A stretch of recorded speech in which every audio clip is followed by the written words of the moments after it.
Salut à tous et bienvenue sur notre chaîne YouTube OHADA's Future Accountants, une chaîne destinée à aider les étudiants de l'espace OHADA à mieux comprendre, cerner et appréhender les différentes formes de comptabilité qui s'y font. Jusque-là, nous avons traité sur cette chaîne des différentes formes de comptabilité, notamment de la comptabilité générale, de la comptabilité des opérations, des opérations courantes. Et en l'occurrence, nous traitons tout simplement d'une autre forme de comptabilité qui sont au fait les travaux de fin d'exercice. Et donc, dans cette deuxième session des travaux de fin d'exercice, nous allons tout simplement aborder ou entamer ensemble la session sur l'inventaire des immobilisations. Alors, sans plus tarder, je vais vous désembuyer le plan. Et puis, nous allons tout simplement aller en profondeur après la petite intro. Alors, pour parler de l'inventaire des immobilisations, ici, ce que nous allons voir ici, c'est que nous allons au fait voir le cycle de vie des immobilisations ici. Quand je parle du cycle de vie, je prends un petit exemple pour vous expliquer cela. Comme les êtres humains, les êtres humains, ils font quoi? Ils naissent, ils travaillent, donc grandissent avec le temps, deviennent vieux et puis ils meurent. Pareil pour les immobilisations. Les immobilisations aussi naissent, et donc lorsqu'on les utilise dans l'entreprise, ils s'usent avec le temps. Donc leur usure entraînera ce que, on étudiera plus tard les amortissements et finalement aussi les immobilisations meurent. Donc pour plus d'approfondissement, rendez-vous après cette petite intro.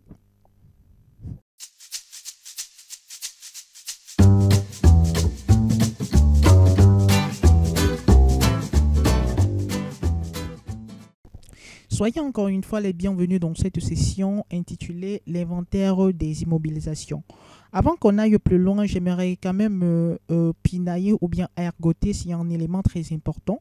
C'est par rapport aux travaux de fin d'exercice. Il faut comprendre que le but des travaux de fin d'exercice ici, c'est d'arriver bien sûr à avoir des états financiers corrects. Donc il faut avoir ça en tête. C'est très important. Et donc, aujourd'hui, puisque nous sommes avec l'inventaire des immobilisations, déjà, il faut comprendre le terme inventaire. On avait déjà vu dans la première session ce que c'était qu'un inventaire extra-comptable. On avait vu de manière très simple que l'inventaire extra-comptable, c'était quoi? C'était un recensement exhaustif des éléments de l'actif et du passif de l'entreprise, puis leur estimation en valeur. Et puis, on avait poursuivi en disant que c'était une opération matérielle et non comptable dont le but est d'ajuster la comptabilité. On avait vu pour cela, par exemple, l'inventaire de la caisse. On avait par exemple en comptabilité d'après l'information comptable qui devrait rester 5 millions. Et lorsque on compte ce qui est en caisse, il y a 4 millions. Donc, c'est un peu par rapport à tous ces éléments qu'intervient l'inventaire extra-comptable. Ici, on est avec l'inventaire des immobilisations. Et très simplement, je vais vous donner les grandes lignes de comment cela s'effectue. Pour l'inventaire des immobilisations, il faut comprendre premièrement qu'on fera un dénombrement de ceux-ci et leur évaluation au jour de l'inventaire.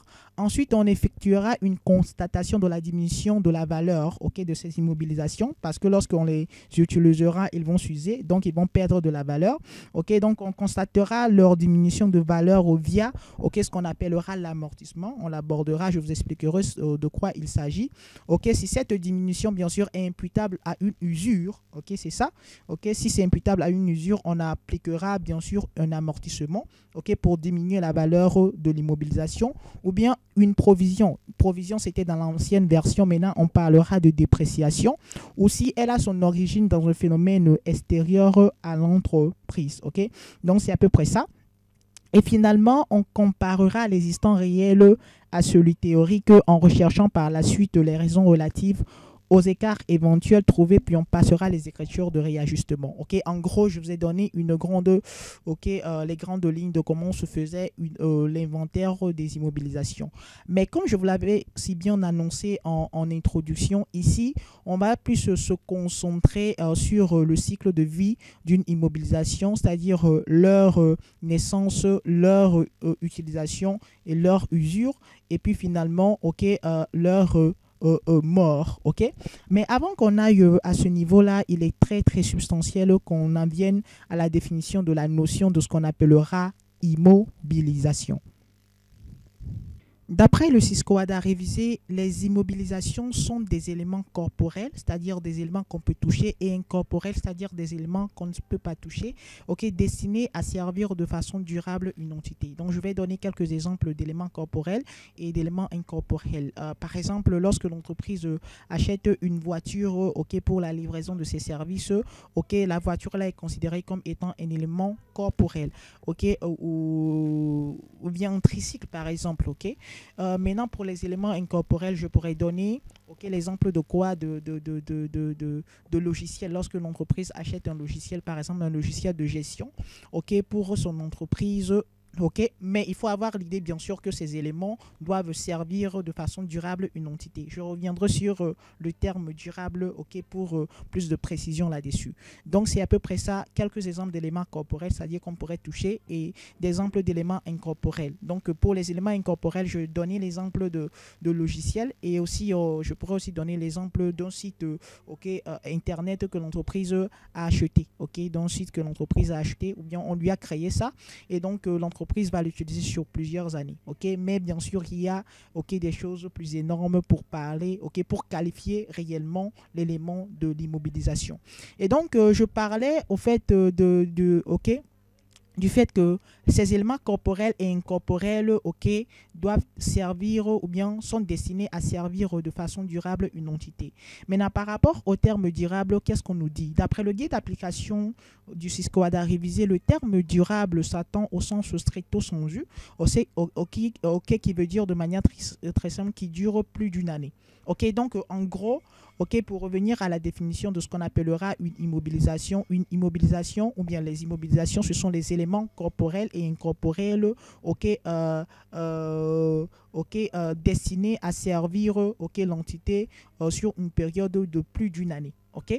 Maintenant, lorsque on a cette définition, on pourrait être tenté de se poser la question suivante, ou bien de se dire ceci, ce qui suit là.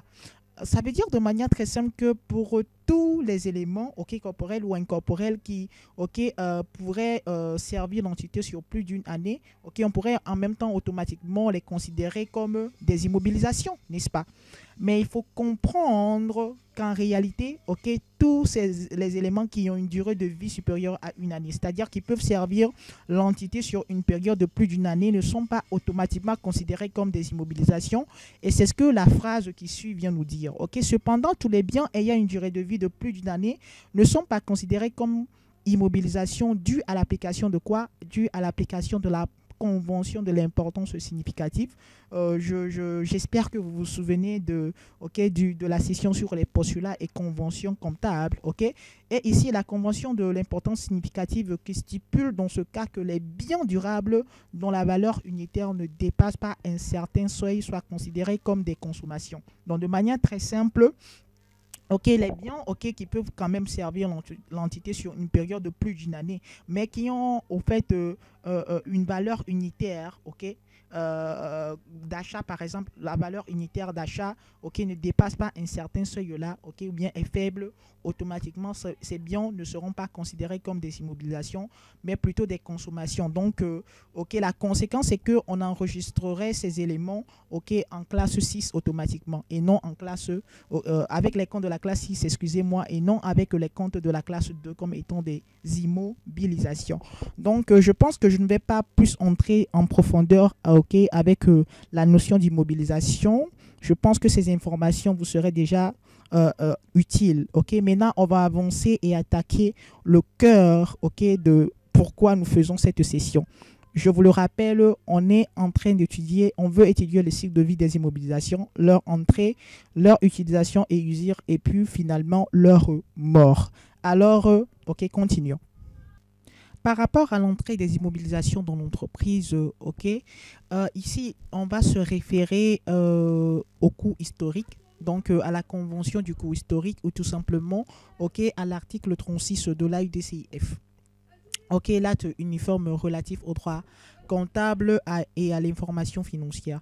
Et d'après l'article 36 de l'AUDCIF, ou bien sûr la convention du coût historique, les immobilisations ici, vont entrer dans l'entreprise ou bien dans l'entité au coût réel d'acquisition en cas d'achat, au coût réel de production en cas de production immobilisée, à la valeur d'apport en cas d'apport en société, à la valeur actuelle en cas d'acquisition gratuite, et puis à la valeur actuelle de celui des éléments, ok, des deux éléments dont l'estimation est la plus fiable en cas d'échange. Ok, donc c'est à peu près ça.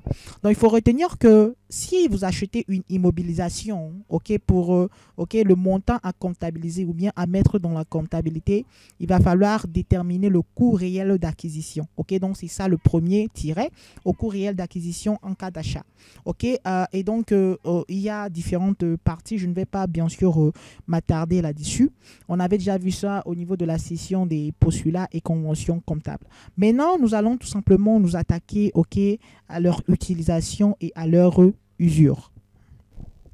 Certes, avant de continuer avec ok, leur utilisation et donc leur usure, j'aimerais quand même revenir sur un point très important au niveau de la détermination, ok, de la valeur d'entrée du bien ou bien de l'immobilisation dans le patrimoine.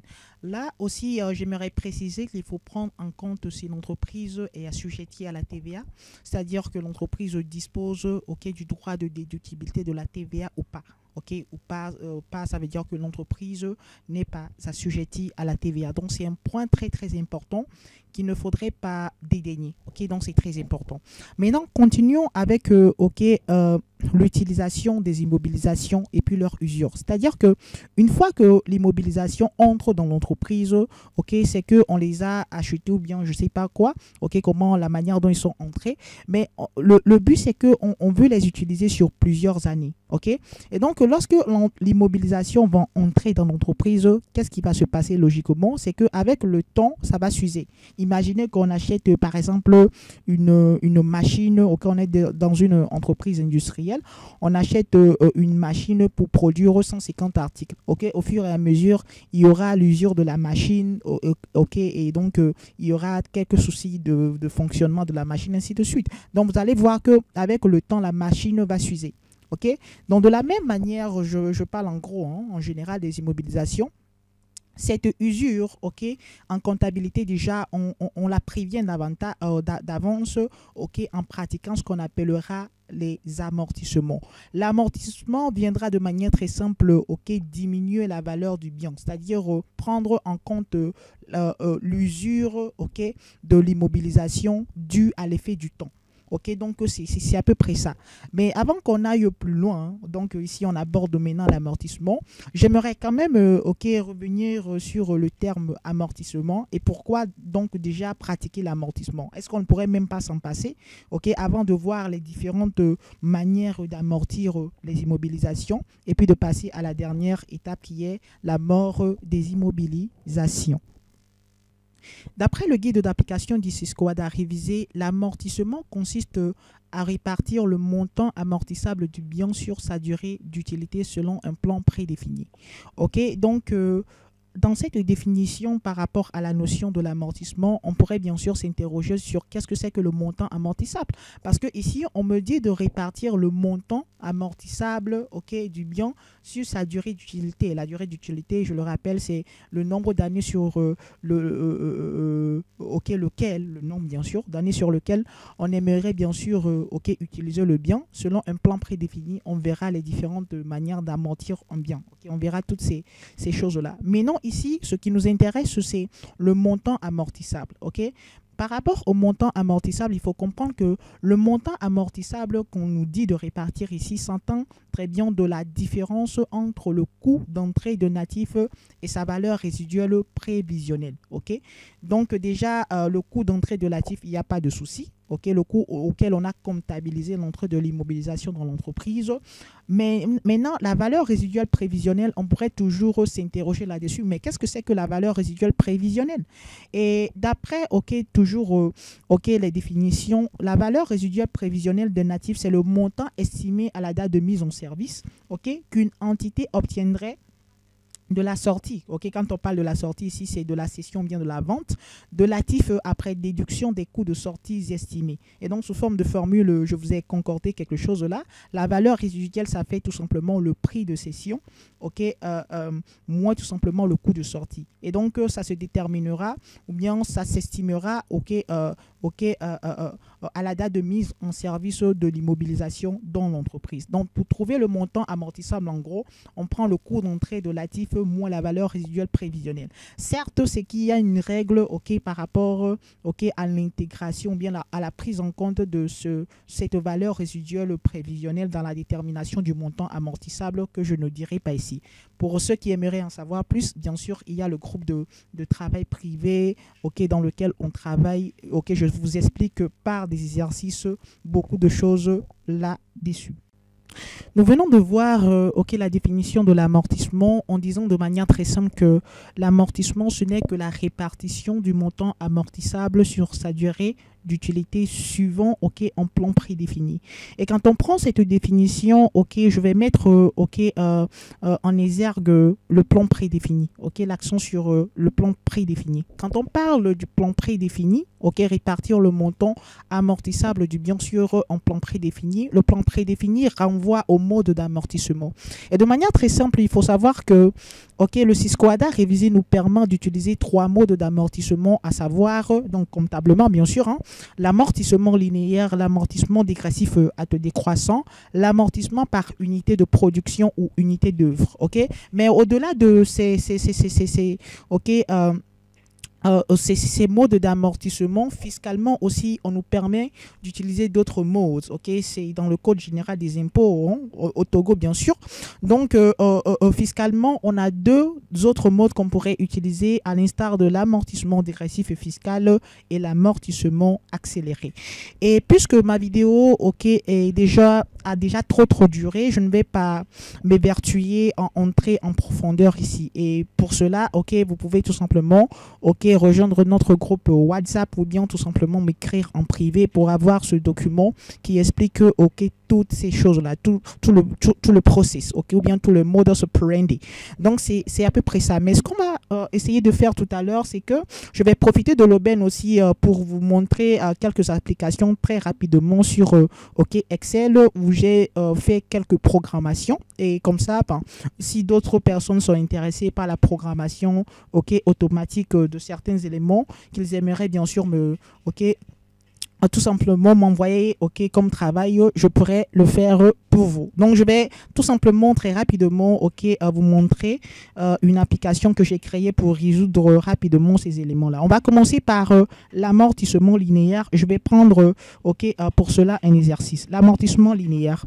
On a dit, exemple, une entité a acquis le 15 juin 2022 une immobilisation de transport. Elle décide de l'amortir suivant le mode linéaire sur 5 ans. Le prix d'acquisition TTC est de 5 900 000 et l'entreprise est assujettie à la TVA. Donc, de manière très simple, la première des choses, quand on veut calculer, on veut présenter un tableau d'amortissement, c'est de déterminer la valeur d'origine. Je ne vais pas trop entrer en détail, Donc, de manière très simple, la valeur d'origine ici, puisque l'entreprise est assujettie à la TVA, ce serait de 5 millions, 5 900 000 divisé par 1,18. On trouverait 5 millions. Donc, je vais prendre ça, je vais effacer.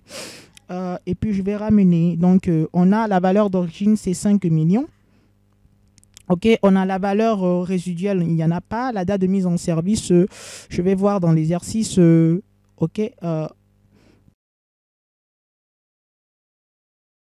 la date de mise en service, ça fait le 16 juin 06 2022.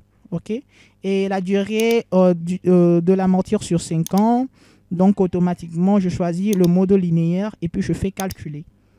Oui, Et donc, j'ai automatiquement mon tableau d'amortissement linéaire qui est généré.